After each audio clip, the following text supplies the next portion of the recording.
Cyber fraud કરીને એક યુવકે 91 કરોડ રૂપિયા 54 લાખ અને સાથે જ 61,996ની ઠગાઈ કરવાનો કિસ્સો સામે આવ્યો છે। નમસ્કાર દર્શક મિત્રો, તમે જોયા છો સાયકલ મીડિયા સંચાલિત ઝટપટ ન્યૂઝ અને નવસારી લાઈવ। નવસારી સાયબર ક્રાઇમના પીઆઈ દ્વારા એક કેસ ઇન્વેસ્ટિગેશન કરવામાં આવ્યું હતું, જેમાં મોટી સફળતા મળી છે। પીઆઈ યુએલ મોદી દ્વારા પોતાની ટીમ સાથે રાખીને કામગીરી હાથ ધરવામાં હતી, ત્યારે એરુ ચાર રસ્તા ખાતેથી એક સરદારજી ઈસમ બેસેલો હોવાનું જણાવતા તેની પૂછપરછ કરતા તેનું નામ લખવિંદરસિંહ સરવનસિંહ વર્ષ 33, રહેવાસી મારુતિ પેલેસ એપાર્ટમેન્ટ ચોથા માળ આવેલા ફ્લેટ નંબર 406માં તે રહેતો હતો અને પોલીસે તેની અટકાયત કરી હતી। અને ત્યારબાદ પોલીસે તેના રૂમ પર જઈને તપાસ કરતા તેની ઘરેથી અન્ય એક આરોપી આદિત્ય ઉર્ફે બંટી અક્ષરભાઈ પટેલ ઉંમર વર્ષ 28 અને તે પણ ત્યાં જ એમની સાથે રહેતો હતો એપાર્ટમેન્ટમાં। તેમને ત્યાં તપાસ કરતાં પોલીસે અનેક પુરાવાઓ મળી આવ્યા હતા, જેમાં પોતાના તથા અન્ય વ્યક્તિઓના ક્રેડિટ અને ડેબિટ કાર્ડ કુલ સંખ્યા 43, બેંક પાસબુક 7, ચેકબુકો 13, અન્ય ચેક કુલ 4, મોબાઈલ ફોન નંગ 3, મોબાઈલ કંપનીના સિમ કાર્ડ કુલ 7, રબર સ્ટેમ્પ કુલ 2, પોતાના તથા અન્ય વ્યક્તિઓના આધાર કાર્ડ મળી કુલ 23, પાન કાર્ડ કુલ 11, ચૂંટણી કાર્ડ કુલ 3, RC book, driving licence 6, passport સાઇઝના ફોટા 70। આમ પોલીસે તેમની પાસેથી આટલા મુદ્દા માલ પણ જપ્ત કર્યા હતા। એટલે કે પોલીસે સાયબર ક્રાઇમનો મોટો ભેદ ઉકેલવામાં સફળતા મેળવી છે। ત્યારે આ અંગે નવસારીના ડીએસપી રાહુલ પટેલ શું કહી રહ્યા છે, આવો સાંભળીએ।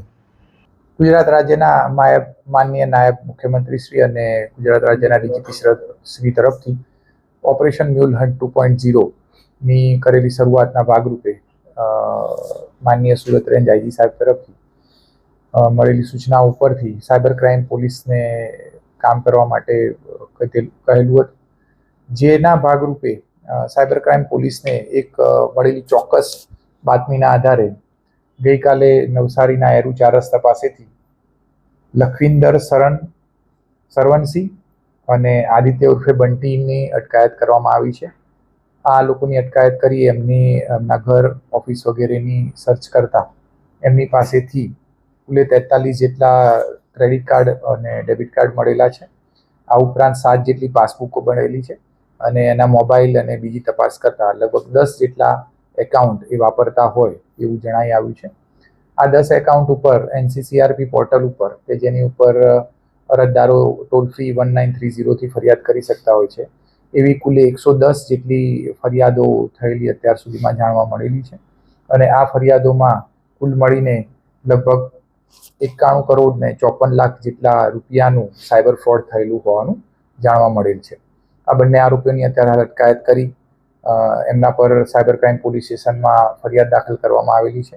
આ ફરિયાદના ભાગરૂપે એમને અટક કરી અને કોર્ટમાં રજૂ કરતા 4 દિવસના રિમાન્ડ મળેલા છે। આ રિમાન્ડ દરમિયાન આ સમગ્ર નેટવર્ક કેવી રીતે ચાલતું હતું, આ બંને આરોપીઓ સિવાય એમની સાથે બીજા હજી કેટલા ગુનેગારો મળેલા છે, તેમને મળેલા સાયબર ફ્રોડના પૈસાનો તેમને બીજો શું ઉપયોગ કરેલો છે, તેમને બીજા કયા એકાઉન્ટમાં ટ્રાન્સફર કરેલા છે, તેવી તમામ વિગતોની જાણકારી મેળવવામાં આવશે અને આની અંદર સંડોવાયેલા બીજા તમામ આરોપીઓને આવનાર સમયની અંદર અટક કરવામાં આવશે।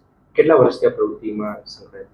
અત્યારે હાલ કરેલી પૂછપરછમાં એને માહિતી આપી છે કે છેલ્લા લગભગ 1-1.25 વર્ષથી આ પ્રવૃત્તિ સાથે સંકળાયેલો હતો, પરંતુ તેને પાસેથી મળેલા બેંક એકાઉન્ટ, એના બીજા મોબાઈલ ટ્રાન્ઝેક્શન વગેરેની ઊંડાણપૂર્વક તપાસ ચાલુમાં છે, જેથી એ ખરેખર કેટલા સમયથી આની સાથે સંકળાયેલા હતા એ બાબતની ચોક્કસ માહિતી મેળવી શકાશે।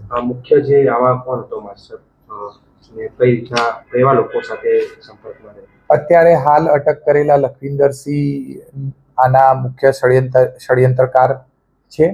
આ ઉપરાંત એની ઉપરની અને નીચેની બંને ચેનલોની અંદર સંકળાયેલા જેટલા પણ લોકો છે, જેટલા પણ આરોપીઓ છે, તે તમામને આ इन्वेस्टिगेशन दरमियान उजागर करवामा आवशे।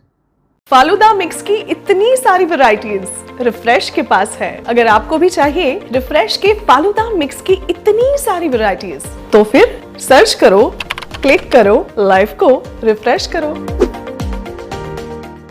આ આરોપીઓની મોનોસ ઓપરેન્ડી એવી હતી કે તેઓ લોકોને લોભ લાલચ આપી મ્યુઅલ બેંક એકાઉન્ટ મેળવી તેમને બેંક એકાઉન્ટ ઉપર પોતાના મળતિયાઓને પહોંચાડી તે એકાઉન્ટોમાં સાયબર ફ્રોડના નાણાં ડિપોઝિટ કરાવી તે નાણાંનો વિથડ્રો કરી પોતાનો કમિશન મેળવી લઈને નાણાંનો યુએસડીટી માં કન્વર્ટ કરાવી ક્રિપ્ટો વોલેટમાં તેના મળતિયાઓને પહોંચાડી સમગ્ર સાયબર ફ્રોડ આચરવામાં આવતું હતું. આ સમગ્ર નેટવર્કમાં સંડોવાયેલા અન્ય વ્યક્તિઓને ઓળખવા માટે પણ પોલીસ દ્વારા તપાસ હાથ ધરવામાં આવી છે.